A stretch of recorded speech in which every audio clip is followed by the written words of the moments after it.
Sveika Ieva, ar pasiruošsi kelioniai?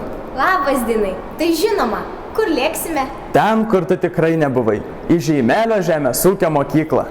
Žeimelio žemės ūkio mokykla už poros metų minės apskritą jubiliejų – 80-metį.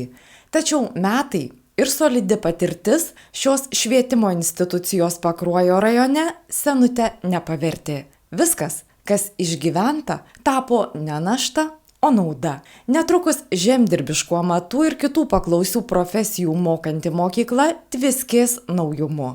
O 78 veiklos metai, didžiuojasi mokyklos direktorius, pripildyti prasmės. Per tą laikotarpį, per 78 metus, išleido į gyvenimą daugiau kaip 16 000 kvalifikuotų darbininkų, kurie pasiskirstė po visą Lietuvą, baigę mūsų mokyklą, vieni įstojo į aukštasias mokyklas, kiti pasirinko darbininko specialybę, bet visi moksleiviai turėjo galimybės dirbti pagal jų parinktą specialybę. Stiprios, realia veikla grįstos mokyklos mokymo programos. Dabar pats metas pareikšti norą čia mokytis. Vyksta priėmimas. Prieš atvykstant, pravartu žinoti, kad Žeimelio žemės ūkio mokykloje galima išmokti šių specialybių.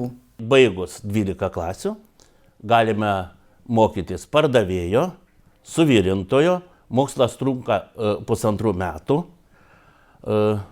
Tie, kurie baigė pagrindinį mokslą, tai 10 klasių, galime įsigyti ir pardavėjų, ir suvirintojų, ir automechanikų, ir statybininkų, apdailininkų, ir virėjų, ir barbėnų padavėjų. Tie, kurie prašiau mokinasi, kuriem nesisekė mokslus, pradėjom mokinti tie, kurie nebaigė 10 klasių, tai mokinam ir virėjų, ir statybininkų, apdailininkų, ir siuvėjų specialybės. Kai kada moksleiviai nori anksčiau išeiti iš mokyklos, nebaigė pagrindinio mokslo, tai mes siūlom kaimo verslų darbininko, jie pas mus baigia ir pagrindinį mokslą, ir tęsia mokslą toliau įgydami vidurinį išsilavinimą. Gyvenimo sąlygos Žeimelyje nepriekaištingos. Atnaujintame bendrabutyje viskas, ko reikia. Ir naujakuriu gali tapti kiekvienas, be menkiausios išimties mokinys. Už bendrabutį mokėti nereikia. Yra valgykla, kur galima pigiai pavalgyti. Nebloga užklasinė veikla. Moksleiviai po pamokų gali žaisti ir krepšinį, užsiimti sportinę veiklą, užsiimti su kartingais, modeliuoti, muzikos, dainuoti. Dar turime 2 interneto klases, kompiuterinės klases, kur galime po pamokų arba pamokų laikotarpių, kai yra laisvos valandos, kai nereikia mokytis, moksleiviai gali naudotis internetu, taip pat internetu galima naudotis ir bendrabutį. Už internetą mokėti nereikia. Mokykla patyrusi Leonardo da Vinci ir daugelio kitų projektų dalyvė. Rūpinamasi, kad ugdytiniams vertusi Europos darbo rinka. Todėl žeimeliškiai pabyra ir po Graikiją, ir Prancūziją, Ispaniją, Italiją, kitas ES šalis. Padirbėję svetur, parodė, kad neturistauti atvažiavo. Sustiprinę turimus įgūdžius sugrįžta. Vėl važiuoja, jau mokyklą baigia. Užsieninės praktikos asmenybei duoda gerokai daugiau. Ne tik išmoko amato subtilybių. Mokykla yra gan stipri projekto pagalba, mes pastoviai atnaujinam infrastruktūrą, atnaujinam bazę, tai va šiemet atnaujinam mokyklą apšiltinimu, prieš tai bendrabutį, naują katilinę pasistatėme, mokomosius korpusus taip pat ir su visom mokymo priemonėm. Žeimelį atranda mokiniai iš atrodytų tolimiausiai nuo jo nutolusių Lietuvos kerčių.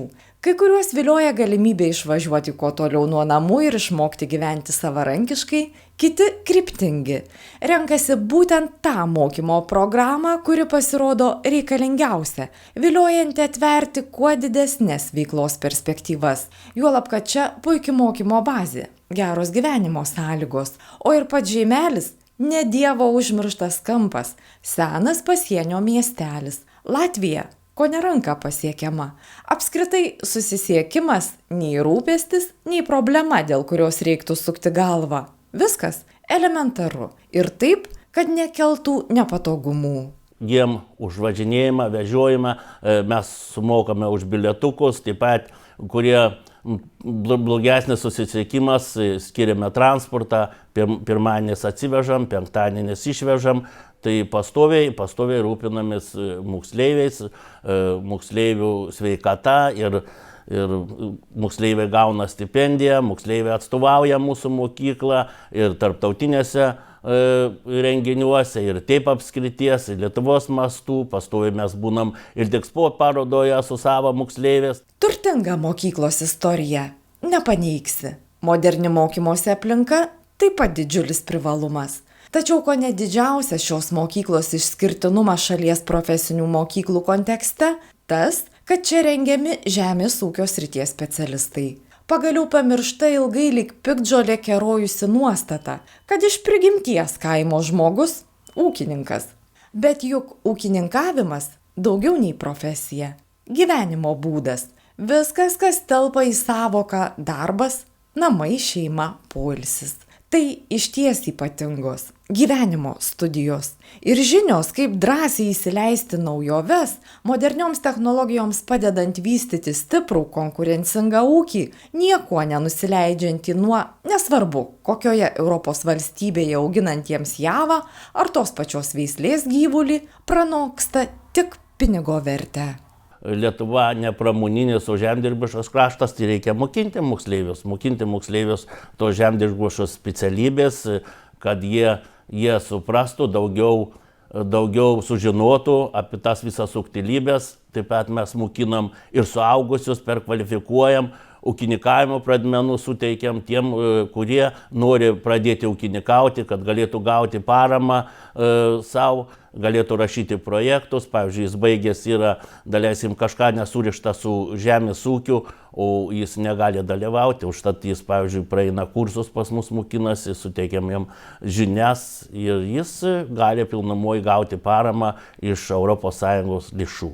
Taip, išėjęs iš mokyklos žmogus ir nebūtinai jaunas, pabrėžiama, jau gali steigti ūkį, užtikrintai tęsti pradėtą veiklą ir džiaugtis apčiuopiama žinių nauda. Beje, o kalbant apie mokyklą, akivaizdu, kad joje, kaip kiekvienoje amatininkų kalvėje, išskirtinai tariamas pačios populiariausios profesijos pavadinimas. Žymelėje svarbiausiaisiais nuo seno jaučiasi suvirintojai.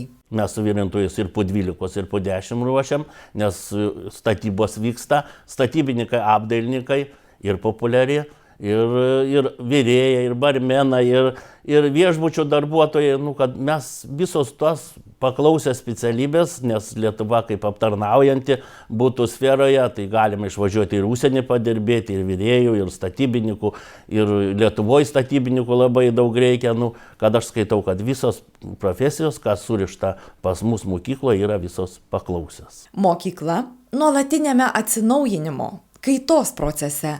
Šiuo metu pats pasirengimo pristatyti naują mokymo programą įkarštis.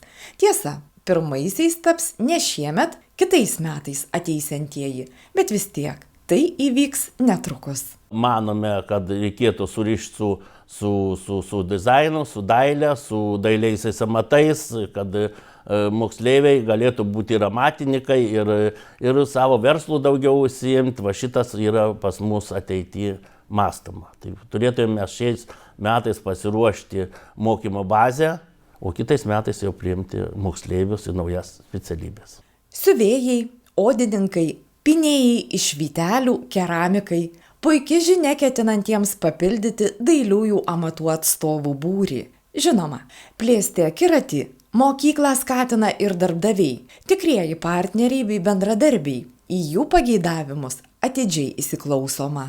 Mes esam sudarę sutartį su darbdaviais, su įmonėm ir mūsų moksleiviai pastoviai atlieka praktiką ten ir tie, kuriem norisi pasilikti, kurie verti tą darbininkiškos profesijos pasilieka, dirba toliau ir stengiasi ir kai kada baigia aukštasias mokyklas, dirba ten meistrais ar inžinieriais, tai čia yra tokie dalykai, kad kiekvienai mokyklai taip turėtų būti. Ir pas mus per egzaminus atvažiuoja ir darbdaviai, priima tuos kvalifikacinius egzaminus, baigiamosius egzaminus Ir mūsų dėstytojai važiuoja į įmonės, į statybinės organizacijas, nes pastoviai keičiasi ir darbo specifika, į naujas medžiagos ir kad neatsiliktų nuo to, pastoviai važiuoja tobulintis. Pasižvalgykime. Štai kaip tik baigiamąjį praktikos egzaminą laiko būsimieji statybininkai. Nustembame. Tarp jų pats Nerijus Anglickis. Kam jau kam, o krepšinio aistruoliams puikiai pažįstamas. Sportininko karjerą pradėjęs 14. Aukštaūgis mielai pasakoja apie save ir lemtingus gyvenimo posūkius, kurie nori prasidėjo sporto mokyklą baigus. Pasiūlymas buvo į Ispaniją išvažiuoti, į akademiją. Ten 3,5 metus prasportavau. Aišku, sunkios treniruotės, 3 kartai per dieną treniravomės. Grįžęs į Lietuvą, buvo planų į Ameriką išvažiuoti, irgi sportuoti, bet komandą irgi turėjau, bet negavau bilieto, žalios kortelės tos vadinamos. Tuomet Vilnius, Šilutė, Joniškis ir po intensyvaus sporto susimąstymas apie profesiją. Ja įgyti Nerijus nusprendė Žeimelėje. Į Žeimelę atėjau dėl to, kad mokyklą pasibaigčiau ir profesiją kažkokią dar įgaučiau. Ne vien krepšinio, bet ir po krepšinio, kad turėčiau kažką.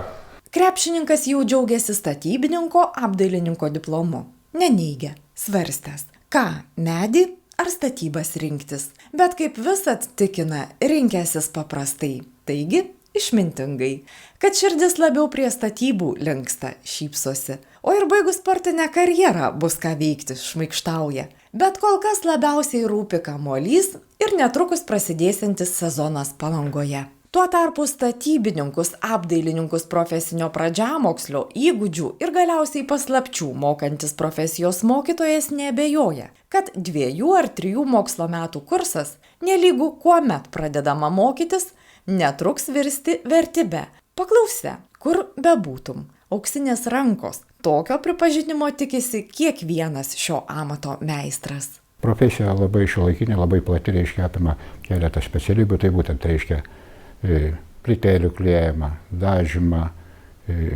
tinkavimą, dekoratyvinį tinkavimą, dekoratyvinį dažymą, staliaus darbus, paskui reiškia gipso kartono montavimą. Diskusijos apie profesijos reikalingumą, ypač pagaliau spartėjančios senų pastatų renovacijos fone, beprasmės. Apskritai, Žeimelio žemės ūkio mokyklos mokiniai ne iš tų, kurie aimanuoja, kad darbo nėra. Sėkmingai darbuojasi ir Lietuvoje, ir užsienyje. Atveda žinojimas apie stiprų praktinį mokymą. Kas liečia ir apdailą visumoje, reiškia ir dažymą, ir dekoravimą, ir reiškia fasado apdailą, iš vis reiškia, pačios naujausios šiuolaikinės technologijos, viskas pas mus. Apie jas yra kalbama ir su jomis mokiniai dirba.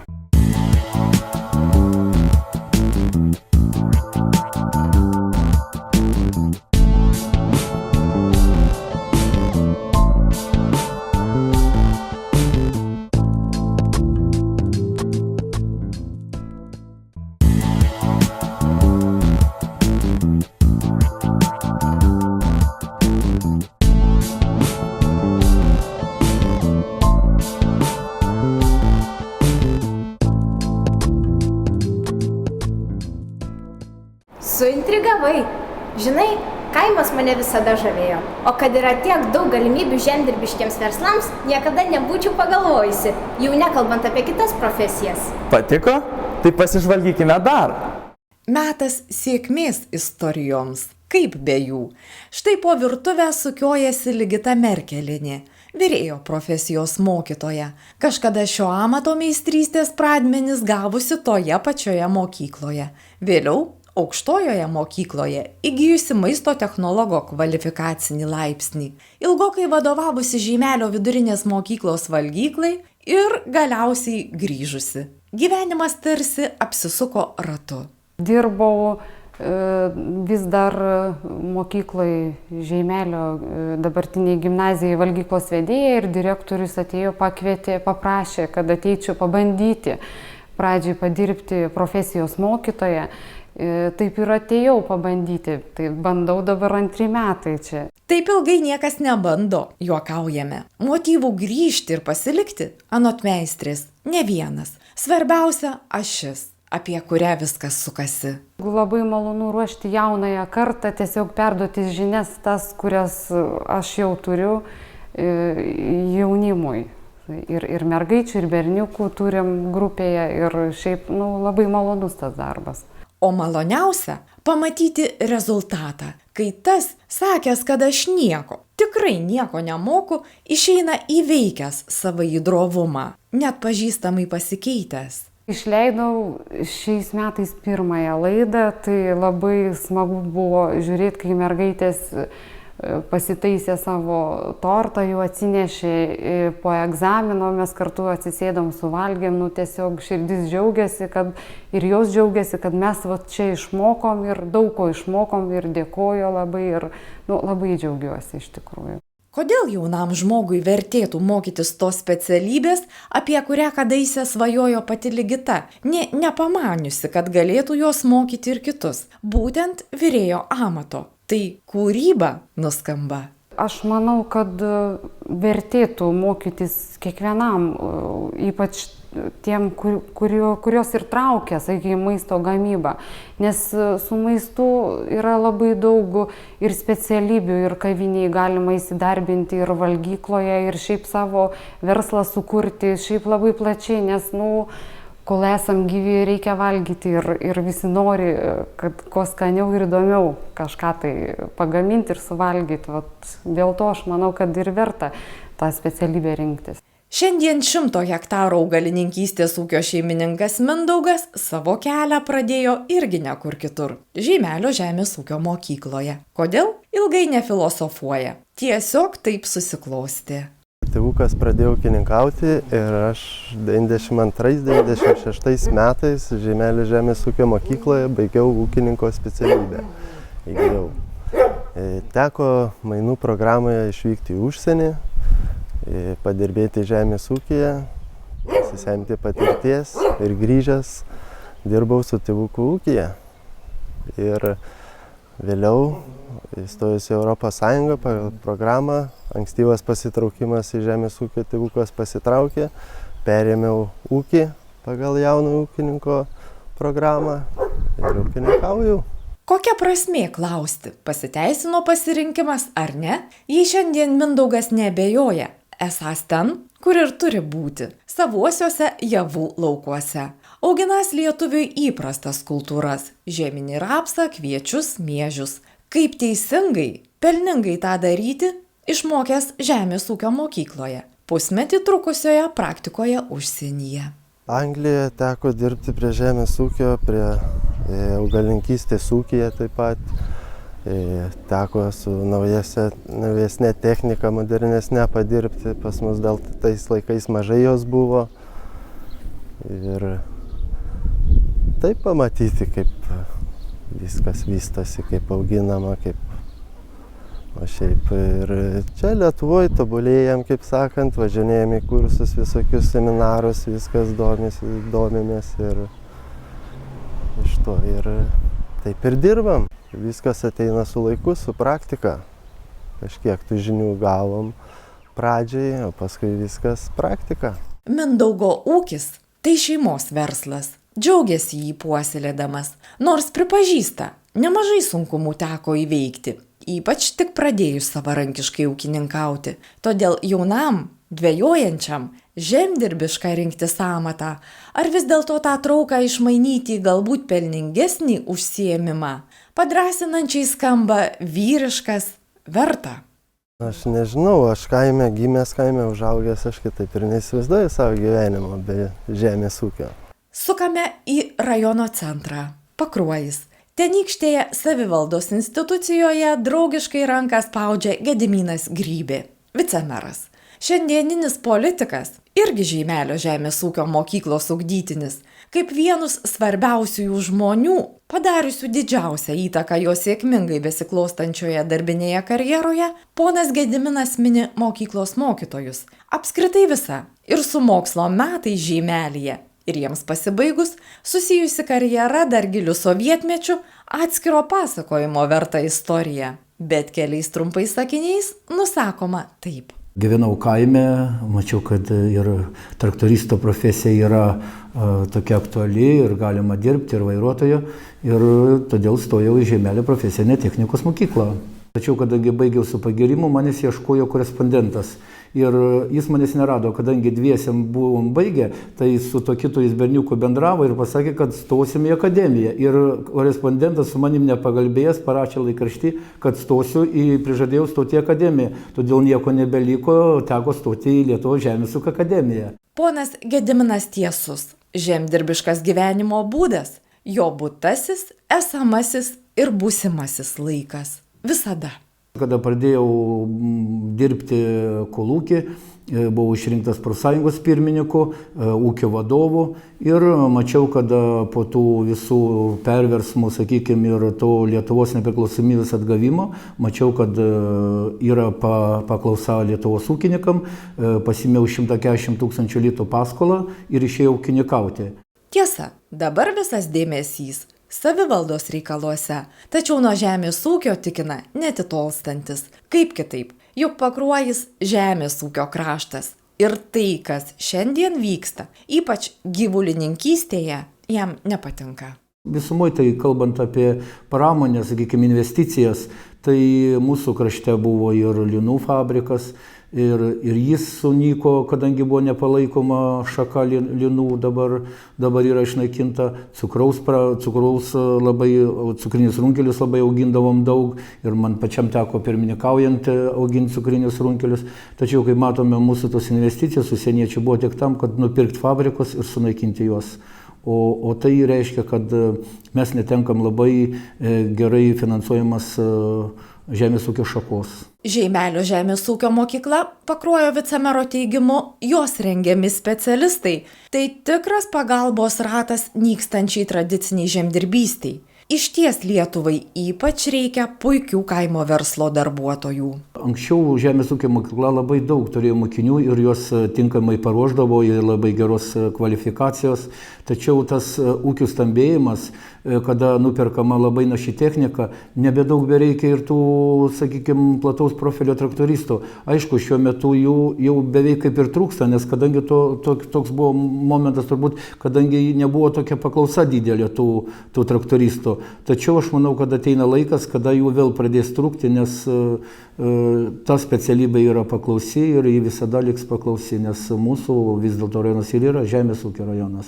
Mokykla keičiasi keičiantis poreikiams. Čia paklausios mokymo programos, modernus praktinio mokymo sektorius. Juolab, kad akivaizdu, be šeimos, smulkaus ir vidutinio ūkio palaikymo, Pakruojo kraštas turi miglotą ateitį. Mokykla yra kaip tik ta pirmoji grandis, kuri paruošia specialistus, darbuotojus, kurie žiūri į ateitį, sakykime, ir žiūri, kuria šeimas ir, sakykime, mūsų rajone tikrai yra emigracija labai nemaža.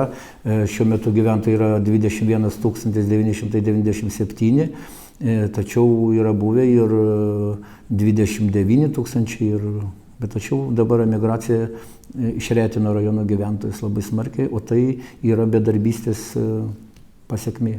Vis dėlto vienas iš Pakruojo rajono vadovų regi optimistinę perspektyvą. Juk Žeimelio žemės ūkio mokyklos bendruomenė tiesiogiai dalyvauja procese nuo amato iki verslo. Žinai, su mielu noru dar viešėčiau svetingame Pakruojo krašte, Žeimelio žemės ūkio mokykloje, vienoje iš nedaugelio teberengiančių kaimų reikalingus specialistus. Aš taip pat, bet šią ir kitas nuo amato iki verslo laidas, tu ir visi kiti mūsų žiūrovai žiūrėkite TV3 Play galerijoje. Gerų pasirinkimų ir smagių atostogų. Šiltos vasaros.